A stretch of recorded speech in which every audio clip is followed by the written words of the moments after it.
съвсем ентусиазирано можем да подходим и да номинираме всякакви услуги на едно такова предложение. Така, аз ще се включа и ще изкажа просто едно общо съображение. Това, което виждам тук, на мен ми се струва, че това е мислено през пазара, но доста частично. В смисъл, ние говорим за някакъв пазар и си мислим какво се търси там, защото как ние можем да бъдем това. Аз бих тествал валидността на едно предложение по връщайки перспективата. И бих направил едно такова решение. Дейността, която един философ извършва, е философска. Значи, какви са компетентностите, които могат ясно да формулират и да предложат философственото като нещо пазарно, като нещо полезно или не знам, като нещо, което може въобще да бъде мислено в по-такъв работен практически начин. Разбира се, не искам да кажа, че през такава перспектива тези компетентности не са валидни, напротив, те са съвсем валидни. Мисля, че това би помогнало за резултата на изказа, за това стана въпрос, и също би помогнало за по-доброто премислене на това как самият образователен процес и конкретно Софийска университет, но не само, въобще образованието, като висше образование по философия, може да работи по изграждането на тези. Благодаря.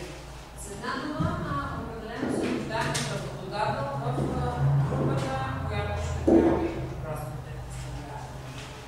Аз така се казвам. Един въпрос към всичко Москови, това, което колега каже, вижте да разпознавам и се иска да видя, като синоними или като част от изтичане и определяне на географски моменти, за разпознаване на проблеми. Това е скопа. Въпрос, който постави само да разведа екрана си до това. Къде, в който предмет така да се каже, се развиват отделно с интелигентност. Това ли беше въпроса или къде в услугата, която студентите получават образование по философия, се появяват тези компетентности? Ако правилно аз на този въпрос, не само за философия, и за други дисциплини съм се задавал, като потърпеш първоначалното студент, защото съм имал случаи, които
предмети в кафенето, в стола и там, където това е част от услугата.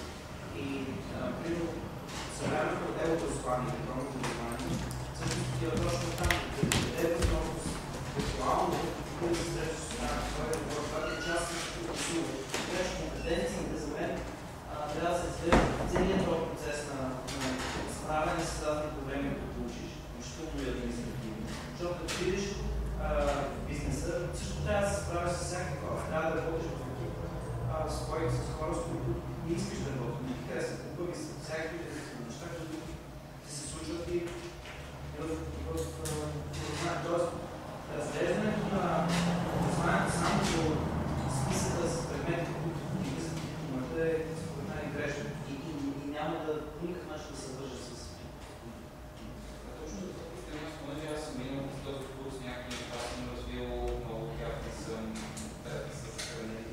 Но въпросът ми е, че аз съм искам да използвам тези неща, кое конкретно някой прави някой усилия в тази насока, може ли да каже аз с курс с развил това и това?